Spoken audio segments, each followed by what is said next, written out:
Mallory, my daughter, leaned in on the courthouse steps and whispered, "If you think this makes us even, you're not done suffering." She'd stolen my house, my name, my life, and now she wanted mercy. I looked her dead in the eyes and said, "You should have made sure I stayed dead." All right, before we dive into this crazy story, do me a favor, subscribe and tell us where you're watching from. The fluorescent light buzzed overhead, sterile and cold. I opened my eyes to a beige ceiling and the mechanical hiss of a respirator near the bed. The nurse, a stranger in powder blue scrubs, stood by my chart, her voice calm but not kind. "You're awake," she said without a smile. "We didn't think you were coming back." I tried to sit up. My chest burned like fire. I felt sutures beneath the thin gown, bandages stretched tight where my sternum had been split and stitched back together. Tubes snaked out of me like vines.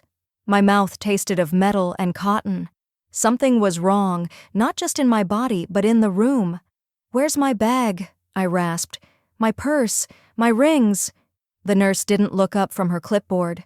"Nothing was logged with your belongings, just your gown and the hospital-issued blanket. Your daughter said she'd take care of everything." "Mallory?" I whispered. My voice cracked. She nodded absently. "She was here the night they wheeled you in, signed the intake papers, gave us emergency access, but after the second day, she stopped coming." I blinked, heart monitor ticking steadily. A knot formed in my stomach. "Can I see my phone?"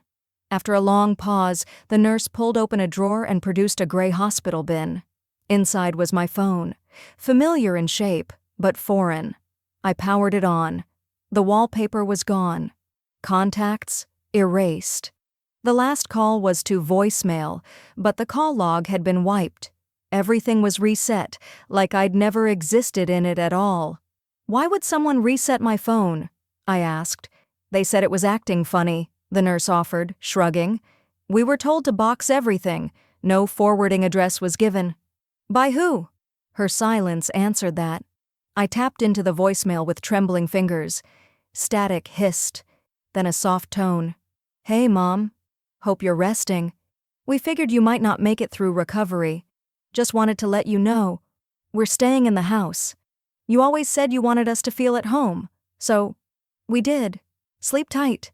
Mallory's voice, sweetened at the edges, matter of fact. The blood drained from my face. I buzzed for the nurse again. "Can I speak to billing?" I said through gritted teeth.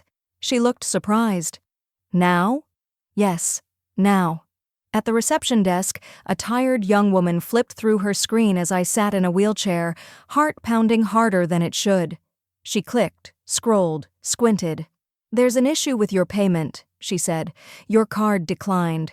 We reached out to the person listed on your file, Mallory Cole, but she said you'd transferred financial authority. I prepaid this stay. I wrote the check myself. It cleared. Not according to our system.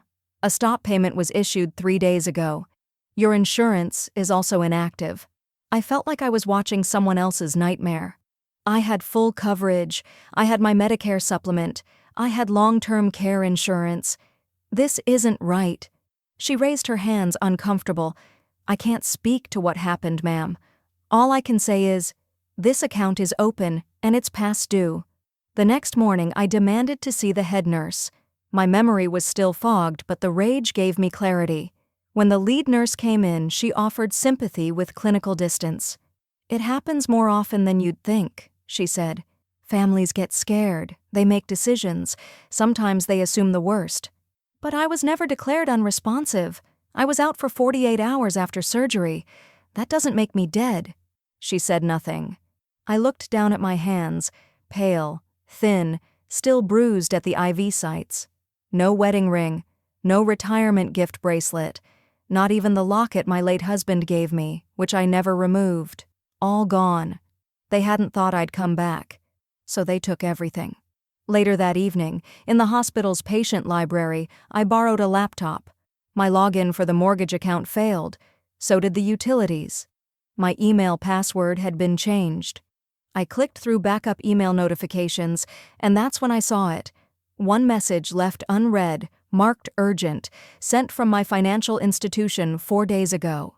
Ms. Cole, we are reaching out to verify a recent transfer of ownership on your accounts. As no response was received, the request was processed via the designated power of attorney on file.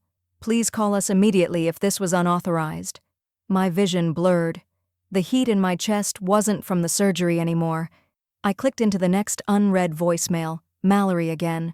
Hope you're resting, Mom. We figured you'd never make it. We're staying in the house. I didn't cry. Not yet.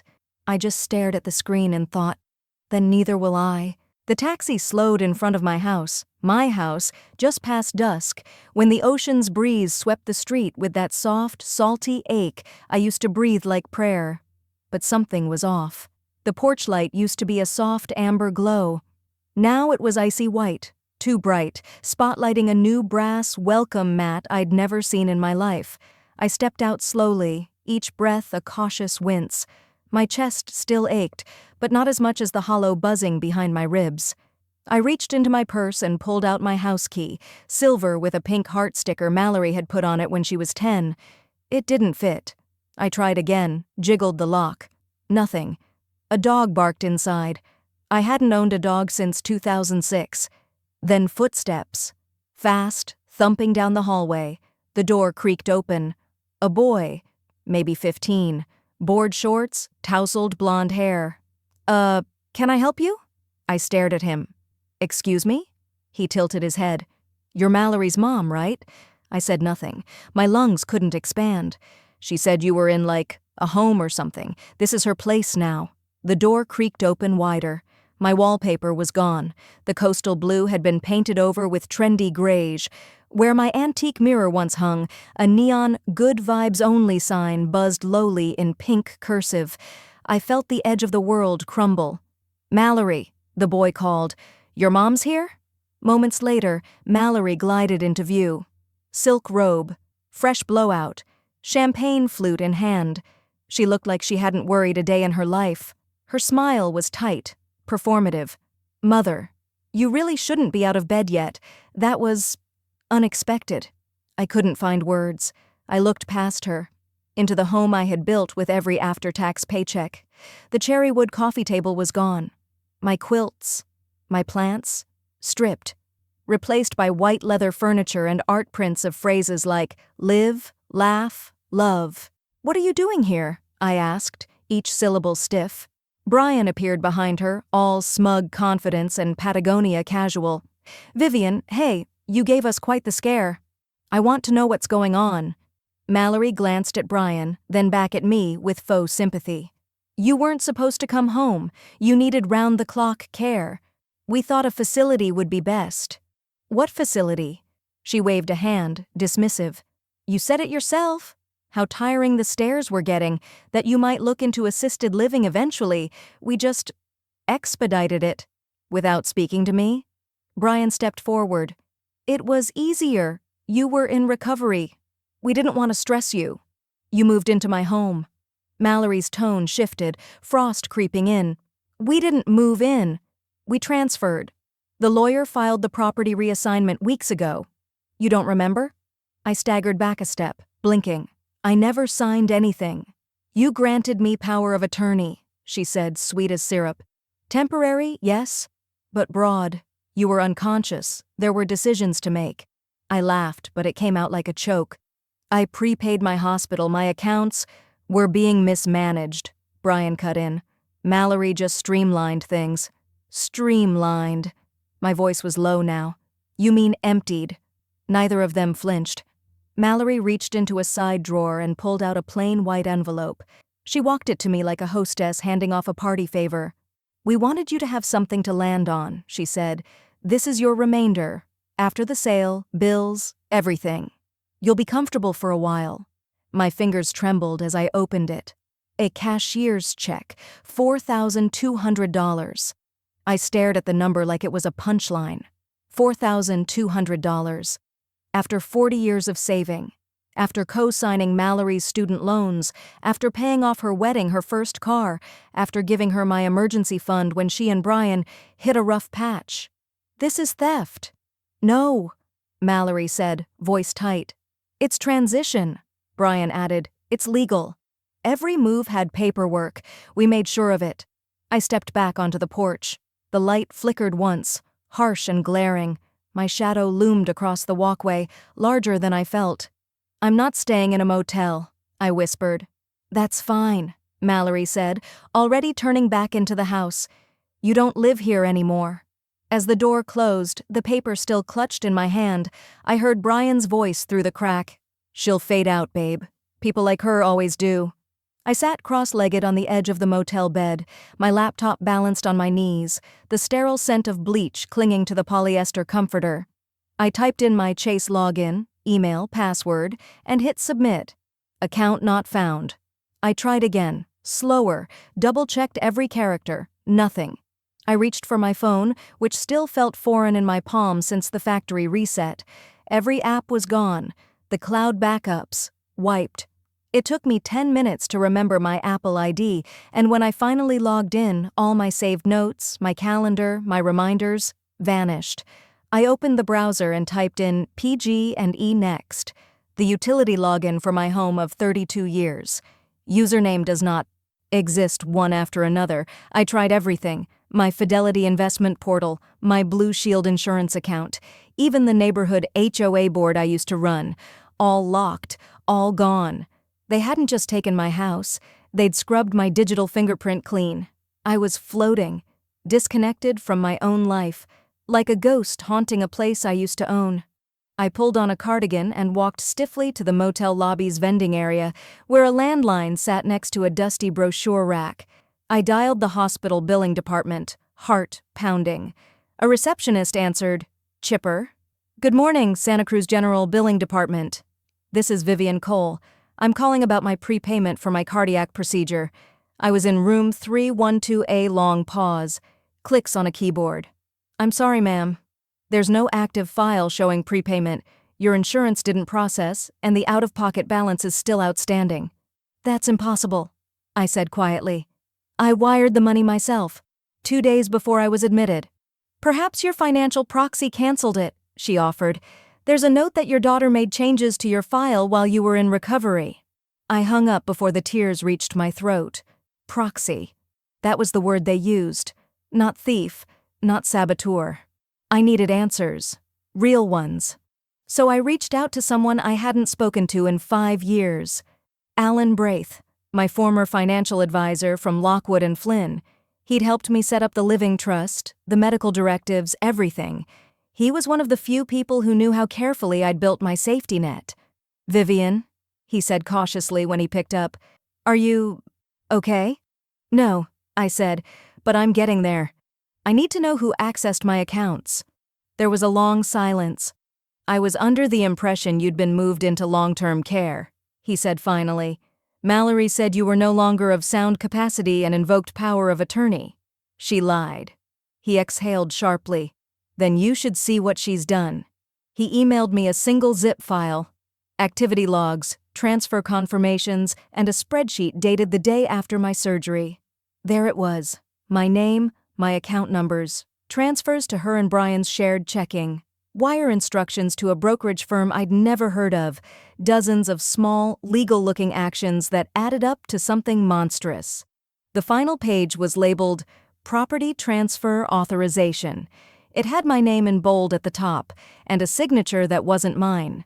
I closed my eyes, the motel's old air conditioner groaning as it kicked on. I thought of the 14-year-old girl who used to cry in my arms after school because she thought she wasn't pretty enough. The same girl who once asked if I would still love her if she dropped out of college. Then I opened my contacts and searched a name I hadn't typed in years, Rita Lynn. Rita was the best forensic accountant I'd ever worked with during my aerospace years. She picked apart fraudulent billing schemes for breakfast. If anyone could help, it was her. She answered after 2 rings. "Vivian?" "It's happening," I whispered. "I need referrals. I need receipts. I need war." Rita didn't ask questions. She only said, "Check your inbox in an hour." Exactly 62 minutes later, her email arrived. Attached, a scanned property record with a timestamp from last week. The subject line read simply, "Vivian, they sold your home." And beneath that message, in tiny gray font, a second file began downloading. Title: Baxter Family Trust, ownership transfer addendum.pdf. The glow of the motel lamp caught the ridges of every wrinkle on my hands as I held the pen steady. Each stroke on the paper felt like carving through stone, measured, deliberate, final.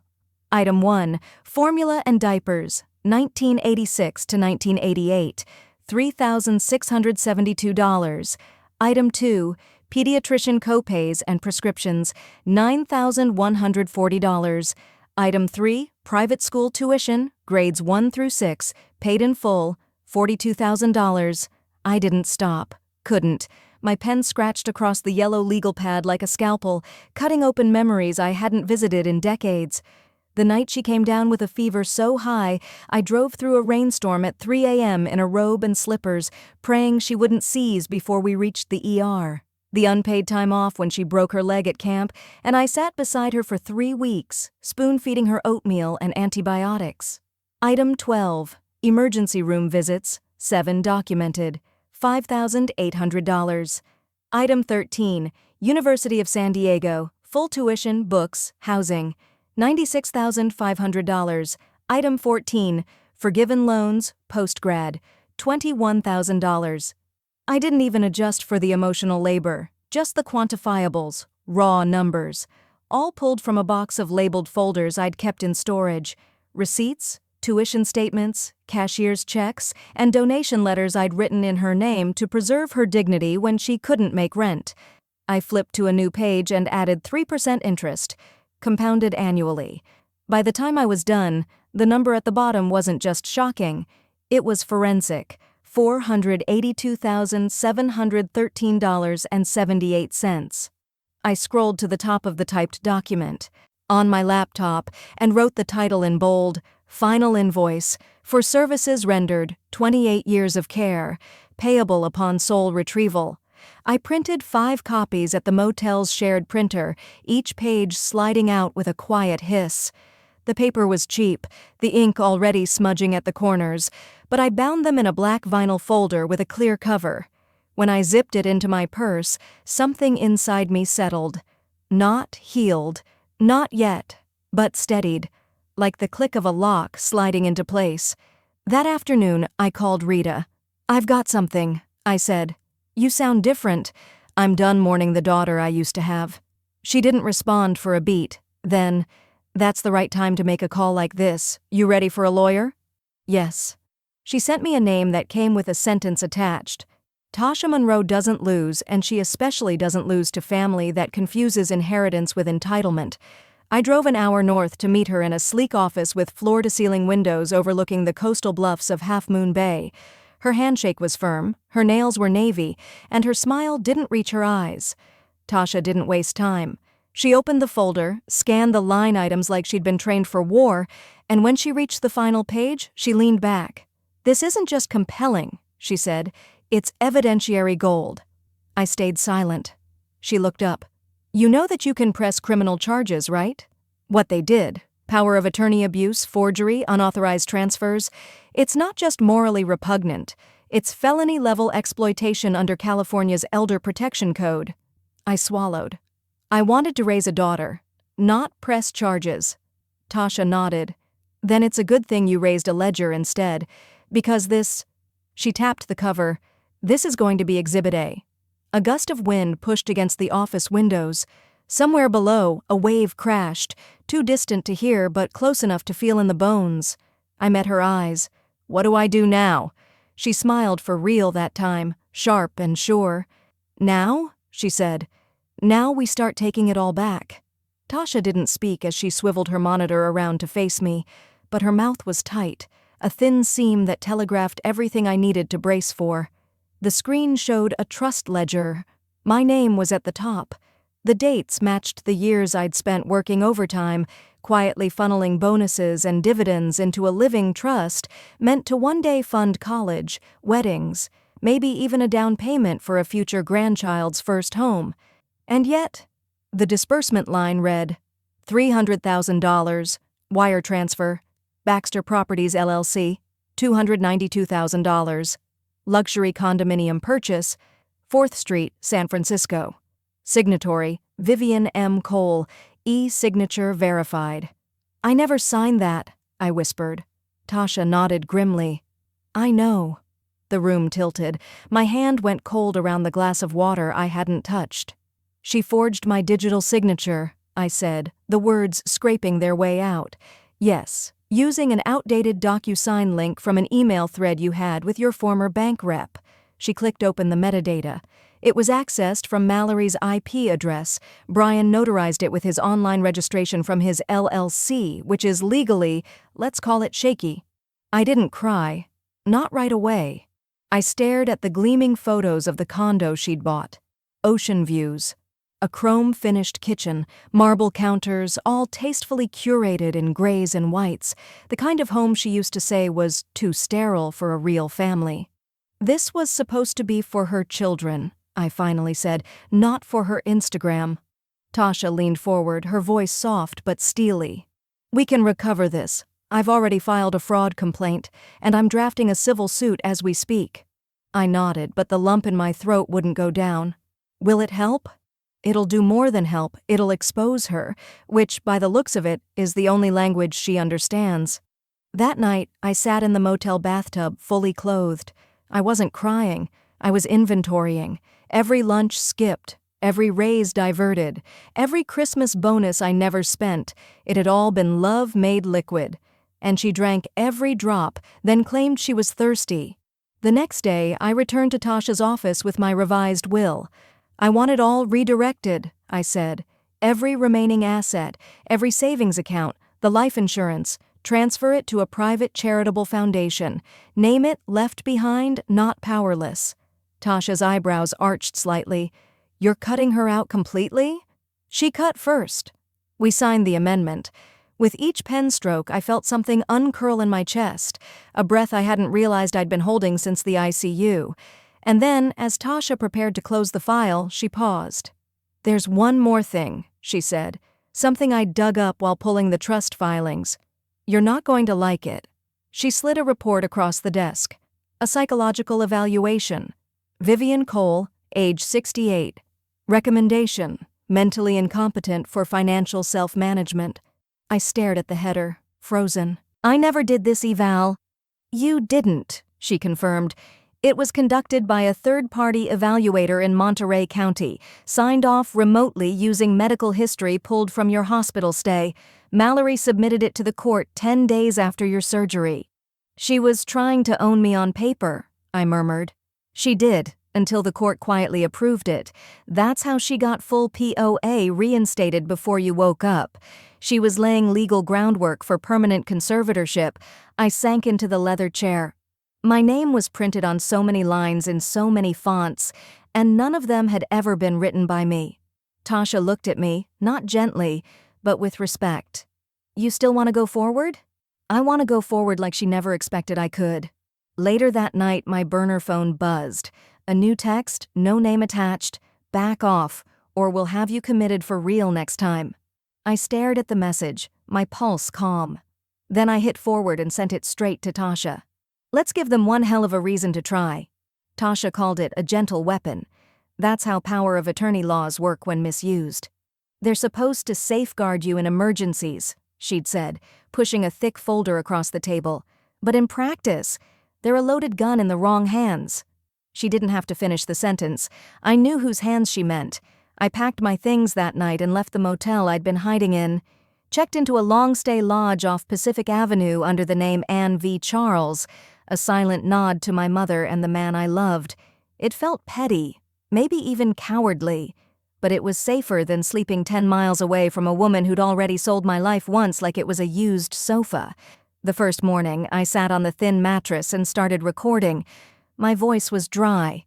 Day 1, post-op. Mental status, lucid. Or at least as lucid as anyone who just found out their daughter legally erased them. I tilted the phone camera toward my handwritten medical clearance. 3 pages of neurocognitive test results signed by Dr. Shapiro. You'll want this too, because she's going to say I'm confused. Again. By the end of the week, I had a folder full of documents, physicals, therapy notes, bank statements I'd requested by mail, anything that proved I wasn't the ghost they were painting. I labeled it Evidence of life. At night, I scrolled through Mallory's online presence. Her Instagram had gone fully curated, sepia-toned photos of her cupping her belly, a pastel balloon arch behind her. The caption read, "Grateful every day, especially for the village raising this baby." The village was my backyard, my garden, my hand-painted bench tucked under the apricot tree I planted for my 50th birthday. I watched a live stream from her baby shower, my breath caught in my chest. Brian gave a toast. We wouldn't be here without Mallory's incredible strength and our late mother's generosity. Everyone clapped, late, as if I had died. I didn't cry. I screenshotted everything, labeled the folder Exhibit A encrypted, backed up twice. Sometimes I'd laugh, short, sharp bursts of disbelief. She wore my scarf in one photo, the blue cashmere one I'd told her to save for something special. Apparently, special meant erasing the person who gave it to her. Tasha checked in every few days. "You're doing everything right," she reassured. "Keep documenting. Every contradiction matters." I nodded, silent on the other end of the call. What I wanted to say was, it shouldn't be this easy. To silence someone. To use their trust as a weapon. One afternoon, I stepped outside to toss out a bag of empty soup cans and shredded documents. The air was brisk, smelling of salt and wintering eucalyptus. The mailboxes stood in a row at the edge of the parking lot, just past the ice machine. That's when I saw the envelope. No stamp. Just a folded sheet of lined paper, stuck in the crack of my doorframe. I scanned the parking lot. No one around, just a lawn service van pulling out, engine sputtering. I opened the note carefully, breath held tight. The handwriting was small and uncertain. "Vivian, I didn't know what they were doing to you. I want to help. Call me. T." For a moment, my knees buckled. The note smelled faintly of lemon lotion, like the kind Terry used to wear. My neighbor, the one who always brought over extra zucchini bread in the summer. I reached for my burner phone, fingers shaking, not from fear this time, but something else. The first match thrown on a long, quiet fuse. The documents lay across Ruth's dining table like bodies at a crime scene. I ran a finger along my own name, Vivian L. Cole, looped in a smooth cursive that looked eerily like mine but wasn't. Too polished, too young.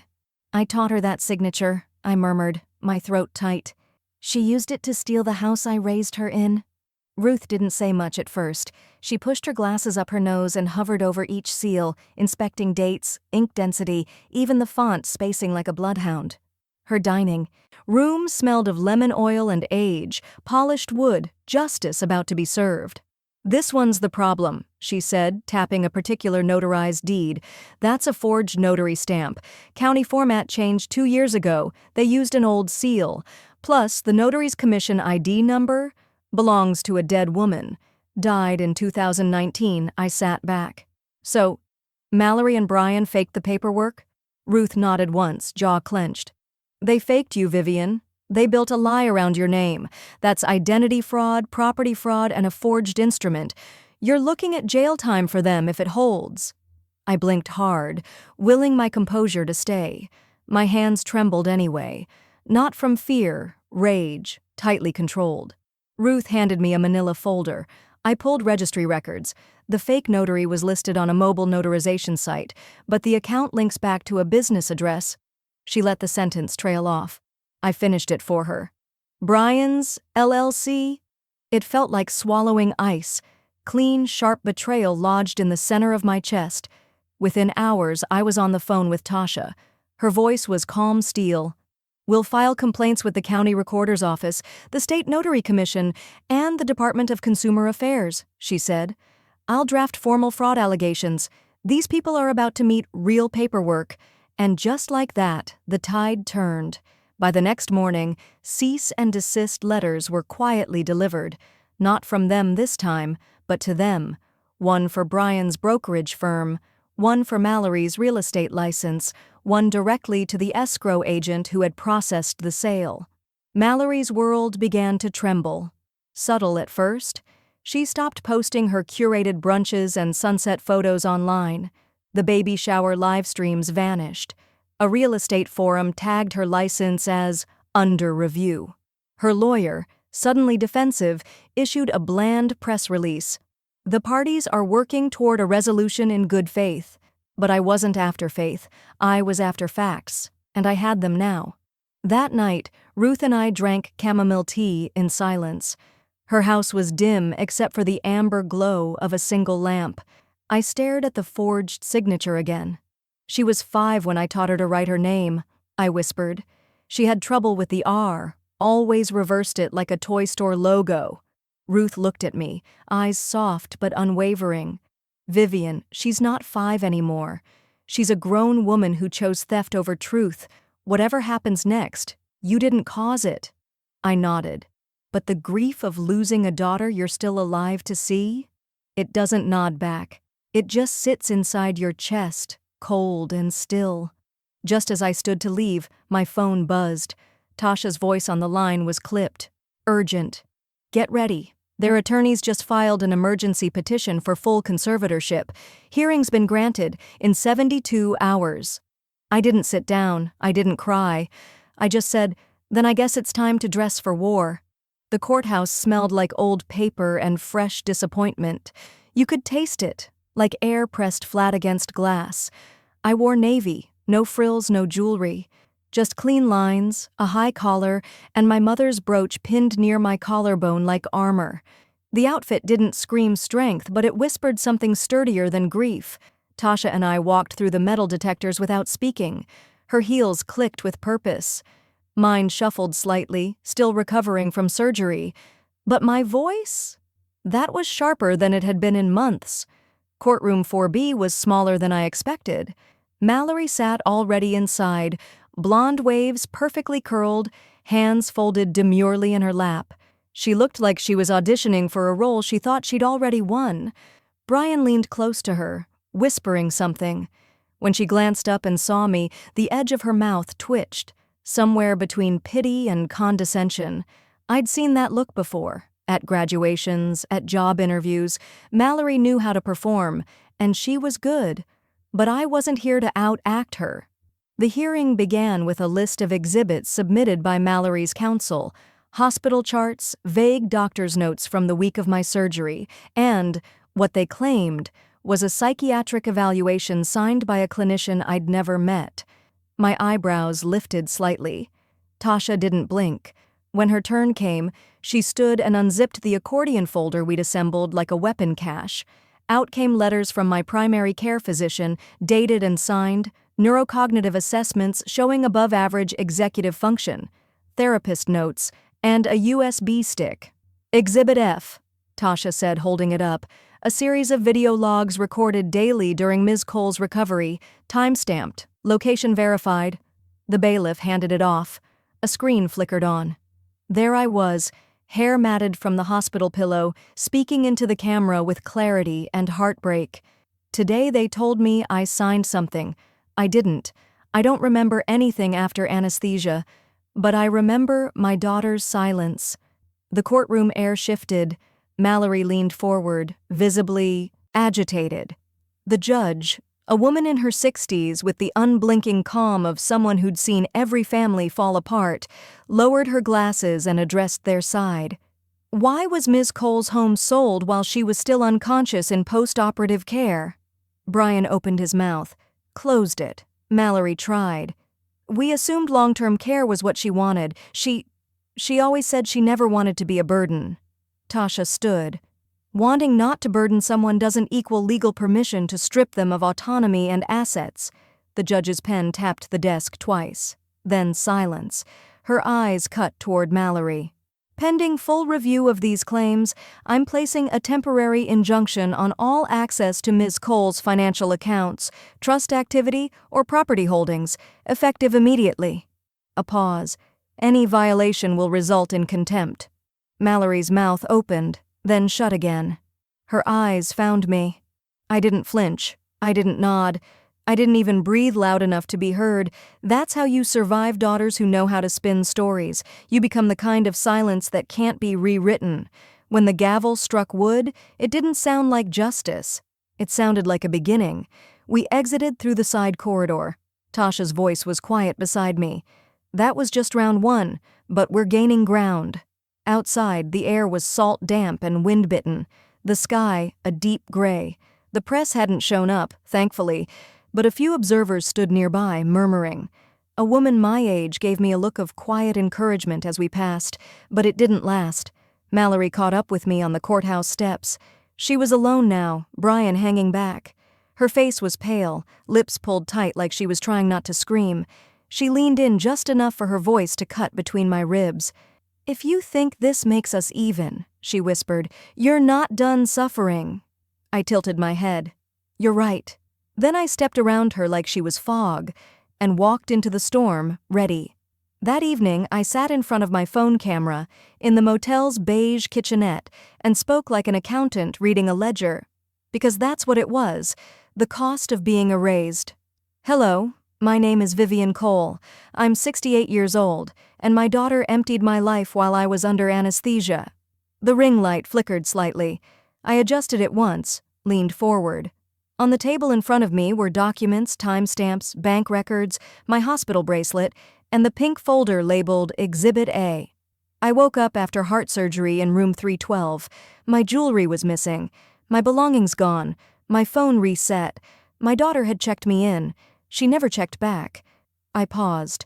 Then I added, "She told the hospital I wouldn't be coming back." I'd rehearsed it 4 times. I kept it under 5 minutes.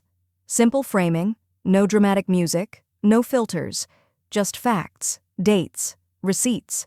I spoke plainly, with the cadence of someone used to reconciling inconsistencies, because I was. I spent 32 years at Lockheed Martin tracking zeros that didn't belong. Now I was tracking lies. When I uploaded it, I expected maybe a few dozen people to see it. The view count hit 10,000 in the first 3 hours. By morning, it was over 1 million. The comments came in like a flood of women remembering where they'd been left. Same thing happened to my aunt. My son took my pension and told the neighbors I had Alzheimer's. Elder abuse happens in silence. Thank you for making noise. Someone called it the Vivian effect. A trending hashtag, a growing ripple. By the end of the week, I'd received 32 emails from other victims. A paralegal in Portland offered pro bono research support. A trauma counselor in Vermont offered therapy hours for survivors. Even an editor from a nonprofit newsletter asked to reprint my video transcript, so I bought a domain, leftbehindnotpowerless.org. It wasn't fancy. I used a free site builder, just black text on a clean background. But the homepage said, "If your child wrote you off like debt, you're not alone." I posted my video there, along with links to mental health resources, legal guides on power of attorney law, and a submission form for anyone ready to tell their story. Within days, we had 5,000 visits, then 20,000. A donor offered matching funds for our first legal aid campaign. I barely recognized the momentum. I had no marketing plan. No fancy strategy, just a voice and a wound and an audience full of people who knew exactly where it hurt. Mallory tried to fight back. She posted her own video, perfectly lit, holding a toddler in one arm, wearing an apron with the words, "Best daughter ever," printed in gold script. She cried on cue, said I was sick, confused, traumatized by aging, claimed she was protecting me from myself, but truth has a way of echoing louder than theater. Within 48 hours, people began dissecting her lies, side-by-side screenshots, mismatched dates, duplicate signatures. Someone found her real estate license info and filed a formal complaint. 3 separate whistleblowers flagged her LLC on Reddit. She closed her comments. Then she shut down her page entirely. And I started breathing again. Then the email arrived. The subject line read, "You need to see where the rest of your trust went. No sender name, no body text, just a PDF attachment and a line beneath it. I worked for them. I didn't know it would go this far." I opened the PDF on instinct and nausea, the kind that settles in your spine before your mind catches up. The file was a series of ledger scans, obscured titles, slightly off-kilter margins, but the columns didn't lie. Dates, routing numbers, transferred amounts, and right there in bold header font, the Baxter Family Legacy Foundation. I didn't recognize the name, but I recognized the money. My money. $380,000, I murmured. Tasha's voice on the other end of the line was steel wrapped in velvet. Baxter's Brian's mother's maiden name. The shell was registered 6 months ago. Nevada Incorporation. No board, no charity status, but it's been moving money. Into a brokerage account, and then into a down payment in Sausalito. My mouth went dry. So the trust wasn't depleted. It was detoured. Tasha didn't answer immediately. When she did, she only said, "We need to act. Now." The next 48 hours moved like fire through dry brush. Tasha contacted the state's Charitable Oversight Division with a 30-page packet of evidence. Within 24 hours, the California Department of Financial Protection issued a freeze order on all Baxter Foundation activity. The brokerage account was locked. The foundation's website was taken down. A red banner appeared on the Secretary of State's registry. Pending investigation. Suspended status. I recorded standing in front of the motel's kitchenette again, holding the trust document in one hand and a screenshot of the Baxter Family Legacy Foundation website in the other. They said my legacy was gone. It wasn't. It was rebranded under a name that didn't belong to me, didn't belong to my family, so they could use it to buy silence, square footage, and status. But this isn't just theft. It's laundering. I paused for effect. It's laundering disguised as love. It went viral again. News outlets began reaching out, not just digital ones. Bay Area Now requested an on-camera interview. A podcast focused on elder abuse asked me to speak. An assistant editor from a publishing imprint I vaguely remembered from my old book club sent me a DM. "Have you considered a memoir?" Then came the door knock. I wasn't expecting anyone. The motel hallway smelled like carpet glue and lemon cleaner, and I opened it with my hand half on the lock. A man stood there, early 40s, pale, thin, eyes dark from sleeplessness. His shoulders sloped like someone used to apology. "I'm Aaron," he said. "I used to be married to Mallory." I didn't speak, just stepped aside and let him in. He didn't waste time. "I saw your video. I didn't leave her soon enough. I need you to know that. But I tried. I swear to you, I tried." He pulled a folder from his jacket. Inside, dated notes from therapy, joint account withdrawals, signed affidavits, and one brutal email from Mallory to him that read, "She'll be dead in a year, so why does it matter if we use it now?" "She told me you were senile," he said quietly, "that the money was already hers, that Brian knew how to structure it so no one would question it." I gripped the edge of the chair. He exhaled, shame in every syllable. "She got worse after I left. Controlling, paranoid, financial abuse, isolation, gaslighting. I've seen it before. I just didn't think she'd do it to her own mother." Tasha later said it was enough to corroborate multiple claims, enough for a full discovery motion, enough to drag this entire masquerade into the sunlight. But Mallory, of course, had her own move planned. 2 days later, a courier knocked on my motel door.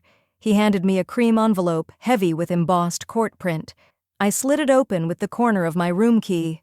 Superior Court of California, Case No. C 23-90145. Defendant, Vivian Cole. Plaintiff, Mallory Cole Baxter. Claim emotional damages, public defamation, loss of livelihood. By the time the discovery phase officially opened, I no longer shook in fear. I burned. The courthouse conference room smelled faintly of coffee and laminate cleaner, but beneath that, there was tension. Sweaty, metallic, courtroom tension that clung to everyone's collars. My fingers clutched the edge of my notepad like it was the only thing keeping me from reaching across the table. Tasha leaned forward. "We're formally requesting access to all digital communications between Mallory Cole and Brian Baxter from the past 12 months. That includes phone records, text messages, email threads, encrypted messaging apps, and third-party cloud backups." Mallory's lawyer tried to object. The judge's eyebrows rose an inch. "Denied," she said.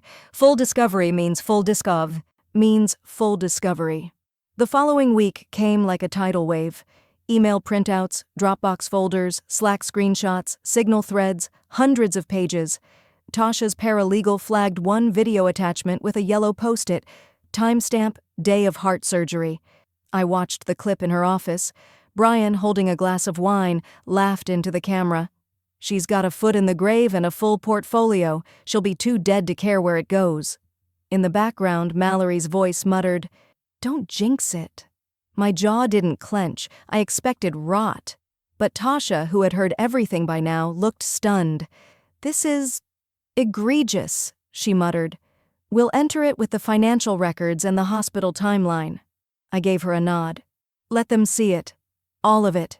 That same afternoon, Ruth sat on the witness stand in her pressed beige blazer, a quiet storm in sensible shoes. Her voice didn't waver as she walked the court through the fake notary stamp, how she spotted the discrepancy, and the illegal misfiling of title documents. "They didn't just take her house," Ruth said. "They scrubbed her name from her life." Mallory wouldn't meet her eyes. Tasha's closing remarks pierced the air like scalpels. "Your Honor, no mother expects repayment for raising her child, but motherhood is not a blank check to be cashed posthumously. Vivian Cole was preyed upon while unconscious, her life carved into assets and transferred before she even woke up. This case isn't about family, it's about fraud." Then, unexpectedly, it happened. Mallory, my daughter, my betrayer, started crying. At first, soft, then louder. The courtroom stilled. Her shoulders trembled. Her hands covered her face. It wasn't performance. This was not part of the script. Her mascara streaked as her attorney leaned in to whisper something. She waved him off like a petulant child refusing dinner. I didn't move. I didn't comfort her. Tasha touched my elbow gently. "Don't let it shake you. The court sees it." I nodded, staring at the woman across the room I had once rocked to sleep after nightmares. The same woman who had sold my bed while I was still recovering in it. The judge shuffled her files, eyes skimming over everything again. The hospital dates, the asset transfers, the trust statement, the notarized lies, the video, the ledger. Her voice was calm and final. "This court will issue a ruling within 5 business days. In the meantime, all temporary injunctions remain in place. The Baxter Trust remains frozen. Ms. Cole's assets are not to be touched." 5 days. I had waited longer for blood work results. But this time, I wasn't afraid of what the paperwork would say. Mallory wanted to meet me privately. Mallory picked a cafe too chic to be sincere. Glass walls, eucalyptus garlands, and overpriced lattes. The kind of place that looked like forgiveness should be served with oat milk and honey. I chose a seat facing the door. I wanted her to see me first. Wanted her to know she had to walk into my gaze, not the other way around. When she arrived, she looked thinner, paler. Her hair was pulled back too tight, and she kept adjusting her sleeves like they were holding secrets. She sat across from me without a hug, a smile, or a word.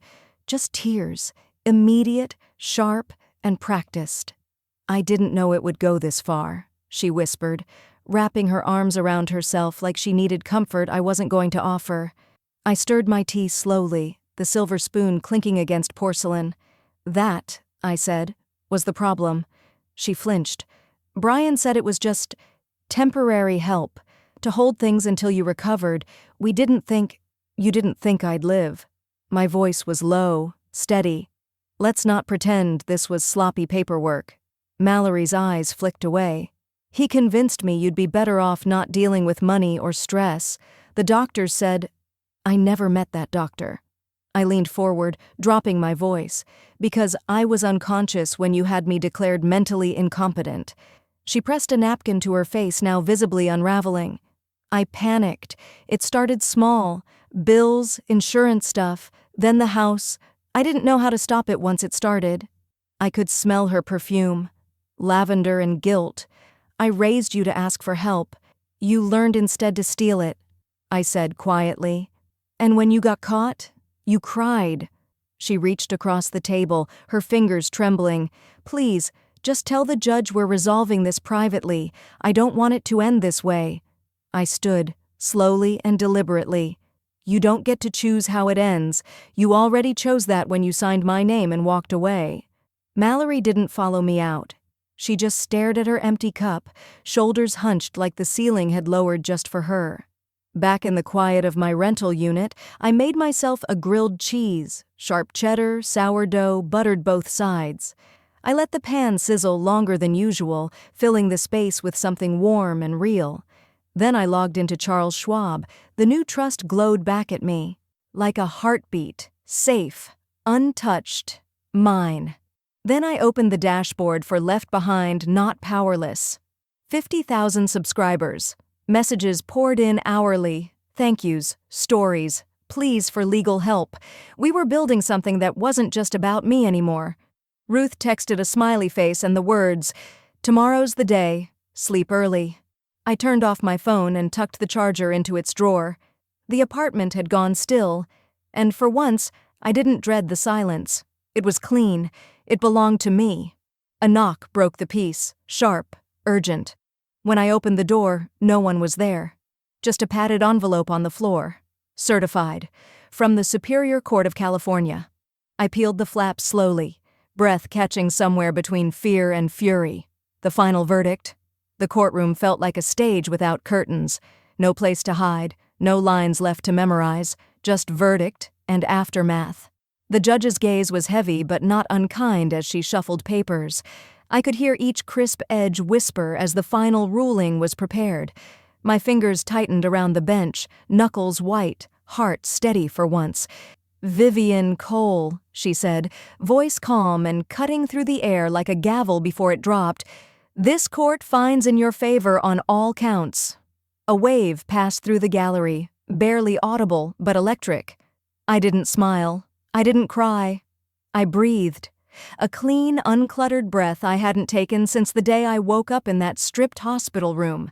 The judgment was expansive. Full restitution of assets, immediate cessation of Mallory's power of attorney, a public correction of competency status, and, God help her, a legal order to publicly apologize. Her real estate license was revoked on grounds of ethical violations. Brian's name was flagged by both the Financial Crimes Division and IRS. His face, pale in the back row, didn't even lift from his phone. I rose, the weight on my shoulders lighter, not gone. Justice had been served, but grief had never been so public. Tasha squeezed my arm as we walked out into the bright Sacramento sun. "They'll be talking about this case in elder law seminars for a decade." "I hope they talk about the silence before it too," I replied. "That's where most of the damage happens."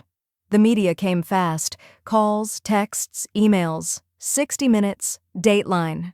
Even a podcast based out of New York wanted an exclusive. I said no, over and over. I didn't want to become a spectacle. I wanted a garden. So I left California. Quietly, without a forwarding address, bought a little house outside Flathead Lake, Montana, a modest A-frame with birch siding and wide windows that breathed in the sky. It came with a sun porch and an acre of overgrown rose bushes, just enough work to keep my hands busy and my mind still. When Ruth visited that first weekend, she brought a bottle of wine and a ridiculous straw hat she insisted I wear. We sat on the porch with our feet propped up on mismatched ottomans, watching the wind comb through the pine trees. "To peace," she said, raising her glass. "To finally owning my name again," I said, and we clinked. No one asked anything of me here. The mail was light, groceries were simple. My new bank account had no shared access, no digital fingerprints that weren't mine. Each morning, I walked the edge of the lake with coffee in one hand and a notebook in the other, not to write about what had happened, but to remember how it felt to be still. My foundation, Left Behind, Not Powerless, was now run by a small staff of volunteers. I wasn't its face anymore. That was the plan. That was the point. We funded legal aid for elderly victims of fraud, especially those hurt by their own children. I got one final letter from the court. Mallory's public apology, stapled and bland, no signature, just a printed name. And then, late one night, after the dishes had dried and the air smelled like mountain cold, my phone buzzed. A number I didn't recognize, but I knew the rhythm of her venom. "Mallory, you'll die alone, and I won't cry." I stared at the message, not with anger, not even sadness, but with the kind of clarity that only comes when you've already buried the emotional corpse of someone who's still technically alive. I set the phone down. poured another glass of wine. The night stretched out before me like a blank canvas. I used to believe silence meant something was missing, that the absence of voices, of footsteps, of purpose, meant I'd failed to matter. But here, with the Montana air thick with pine and sun-bleached wind, silence had a shape, a dignity. It felt earned. Every morning I sat on my porch with a cup of strong coffee and the leather-bound journal I kept during recovery. The spine had begun to fray, edges curled from thumb-worn turns. My handwriting shifted from trembled letters in the early pages, when I was still shaky from surgery, to bold black loops as I reclaimed myself line by line. One entry stopped me. March 4th. She called me dead, and I almost believed it. But I'm still here. That has to mean something. It did. It meant I was no longer Mallory's mother in any practical sense. I was no one's burden, no one's pawn, no one's illusion. I was Vivian Cole, survivor, builder, reclaimer. That afternoon, I received a call from Tasha. "You sitting down?" she asked, teasing. "Your foundation just received a $100,000 anonymous donation." I blinked. From who? We traced it through 3 routing paths, but eventually it looped back to a bank account once owned by Mallory's first husband. "You remember the one who disappeared quietly?" I remembered. He'd been too quiet, nervous around Brian, always looked like he was waiting for someone to swing first. "He left a note with the transfer," Tasha continued. "It just said, 'Thank you for surviving.' I couldn't. That money changed everything." We launched the elder justice clinics that fall, pro bono legal workshops in public libraries and community centers across the western states. We hired 3 part-time attorneys and a crisis counselor. The first event in Missoula drew 400 attendees, retired teachers, widowed nurses, displaced veterans. Some came to listen, some came to cry, all came to be seen. During my welcome speech, I said, "They took everything but my mind, and now I'm giving that away, for free." The room erupted in applause, not loud, but long, a kind of applause that felt like permission. That night, I wrote a blog post by the same name. "They took everything but my mind." It was read 78,000 times in a week.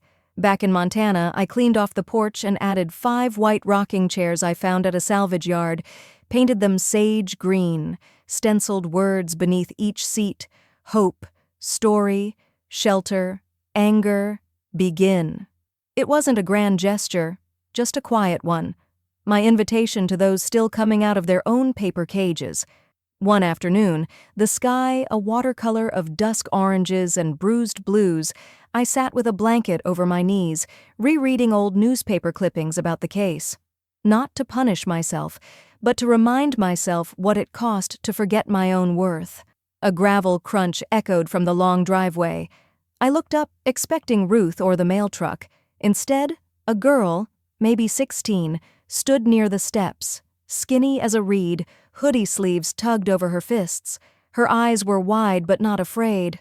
"Are you Miss Vivian?" she asked, voice carrying like wind between pine trees. "My mom told me you help people." I set down the journal and rose slowly. My knees weren't as quick these days, but my resolve never wavered. "I try," I said gently. "Why don't you come sit a while?" "Pick a chair." She hesitated, then stepped onto the porch and sat in the one marked begin. As I poured her tea, she whispered, "My brother took our grandma's house. Said she didn't need it anymore. I think he's lying." The sun reached gently across my porch, the light slower than it used to be, as if it knew I no longer ran toward anything. I sipped my coffee in silence, steam curling over my knuckles, and glanced at the framed invoice hanging beside the kitchen entryway. 28 years of care, cream cardstock, black ink, stamped and signed, as if motherhood ever came with itemization. I hadn't expected the document to comfort me, but it did. These days the house no longer echoed. It hummed. Quiet footsteps moved through it, not mine alone anymore, but women like me. Women who were once robbed of more than their savings, their dignity, their voice, their place at the table. Now they came to sit at mine. One of them, Amanda, was 32. Her brother had emptied her retirement under the guise of helping her manage it. Another Lourdes had spent 2 years paying rent on a house her daughter already sold out from under her. I didn't have to ask how they found me. Left Behind, Not Powerless had become more than a campaign. It was a lifeline. The house, once a lonely Montana retreat, was now a shared shelter. One guest room became 2. Then we converted the attic. We called it the Restart House. No staff, no slogans, just soft light, clean sheets, and space to breathe. But the real shift came when Senator Delaney's office called. They'd read the platform's case studies, watched the clips, tracked the momentum, and so I sat in front of a congressional subcommittee, neat navy blazer, ironclad spine, and years of quiet rage translated into policy asks. Financial abuse by family, I told them, wasn't rare. It was epidemic, and it was federally invisible. I walked them through POA loopholes, trust fund fraud, and coercive incompetency declarations. I didn't speak with fury. I didn't need to. I brought receipts. They listened. I watched the stenographer's fingers fly like birds across her keys. Afterward, someone asked if I felt vindicated. I just smiled. I feel useful. Later that week, I stood in front of my easel for the first time in 10 years. Oil paint, turpentine, that specific chemical sweetness that smelled like college and dreams before sacrifice. My hand trembled for the first few strokes, then settled. I painted what I hadn't had. A mother and daughter, sitting side by side, no tension in their hands, no silence in their mouths. That night, Ruth dropped by with a pie and said, "You look lighter." I told her, "I am." I stopped trying to be forgiven for surviving. She smiled. We toasted with lemonade instead of wine, because sometimes clarity tastes better than comfort. The framed invoice stayed in the kitchen, above the toaster. Every new woman who moved in saw it. Some cried, some laughed. One asked if she could make her own. "Yes," I told her, "but only if you add interest." It was a Friday when I opened the old leather-bound journal I used to write in, back when I was still asking, why me? I flipped past the pain and settled on the last blank page. I wrote simply, slowly. They came for my mind, my body, my worth, and they lost all 3. I do not owe anyone the pieces I had to rebuild myself from. Then I signed it. No forwarding address. Just freedom. And I closed the book. The house was quiet again. Not lonely, just still. Outside, I heard soft laughter. Amanda and Lourdes playing cards on the porch swing, teasing each other over rules. The dog barked in the yard. Somewhere down the gravel road, a delivery truck pulled away. A new letter had arrived. But it wasn't a threat. It was an application, from a woman in Colorado. "I heard there's a place where women like us start again," she'd written. She was right. Fade out.